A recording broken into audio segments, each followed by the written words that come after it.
வாசிப்போம். நீதிமொழிகள் 8வது அதிகாரம் அதனுடைய 34, 35 ஆகிய 2 வசனங்களையும் சேர்த்து வாசிக்கணும். நீதிமொழிகள் 8வது அதிகாரம் 34வது வசனமும் 35வது வசனம்.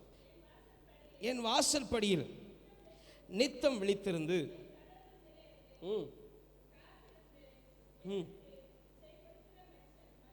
பாக்கியவான். என்னை கண்டடைகிறவன் ஜீவனை கண்டடைகிறான், கர்த்தரிடத்தில் தயையும் பெறுவான். அல்லேலூயா, அல்லேலூயா. 2 வசனம் இருந்தாலும் ஆண்டவர் இன்றைக்கு இடைப்பட போகிற காரியம் நீ கண்டுபிடிச்சி தேடு, இதுதான் தலைப்பு. Hallelujah. You find and search. நீ நீ சோதரம் கண்டுபிடிச்சிட்டு நீ என்ன செய், தேடு. அல்லேலூயா, அல்லேலூயா. தொடர்ந்து சொல்லப்பட்டது, என்னை கண்டடைகிறவன் ஜீவனையும் பெறுவான், என்னிடத்துல நற்பாக்கியத்தையும் கண்டடைவான். அல்லேலூயா, அல்லேலூயா, அல்லேலூயா. இங்கே இக்காரியத்துக்குள்ள போகும் என்பதாக நான் சில காரியத்தை உங்களுக்கு நினைப்பூட்ட ஆசைப்படுகிறேன். யோவானில் சொல்லப்பட்டிருக்கிற ஒரு வேத வாக்கியத்தை வாசிப்போம். யோவான் 14வது அதிகாரம் அதனுடைய 16வது வசனமும் 17வது வசனத்தையும் வாசிப்போம். யோவான் 14வது அதிகாரம் 16வது வசனமும் 17வது வசனம்.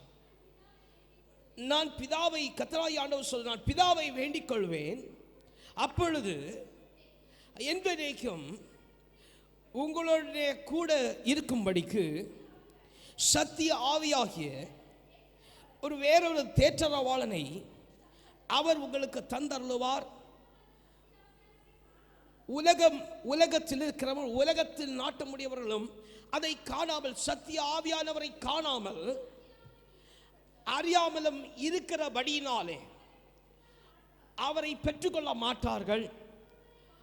அவர் தம்மை தேடுகளுடைய வாசம் பண்ணி உங்களுக்குள்ளே நித்தம் தேடுகிற நம்மோட இருப்பதால் நீங்கள் அவரை அறிந்திருக்கிறீர்கள். கரங்களை உயர்த்தி ஆமென் சொல்லுங்க. அல்லேலூயா. இன்னைக்கு நாமும் நீங்களும் ஆமென் ஸ்தோத்திரம் கர்த்தராகிய ஆண்டவரையும் பரிசுத்த ஆவியானவர் இன்னார் என்றையும் நம்ம அறிந்திருக்கிறோம். அல்லேலூயா, அல்லேலூயா. கிறிஸ்துவாய் இருக்கிற ஆண்டவர் அவர் என்றென்றைக்கும் சதா காலங்களில் நம்ம கூட இருப்பார் என்று சொல்லுகிற விசுவாசம் நம்மிடத்தில் இருக்கிறது. அல்லேலூயா.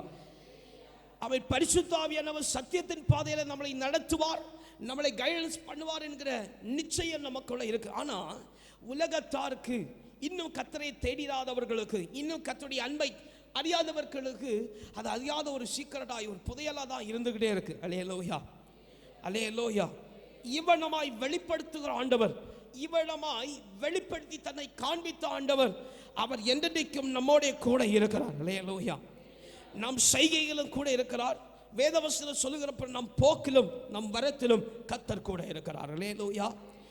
பக்தன் சோத்திரம் யோபு தாவீதெல்லாம் சொல்லும் பொழுது அவை சோத்திரம் அவர் சொல்லுகிற காரியம் அதிகம். நான் பரலோகத்தில் போனாலும் நீ அங்கே இருக்கலாம், பாதாளத்தில் போய் படுக்க போட்டாலும் நீ அங்கே இருக்கிறேன். அல்லேலூயா.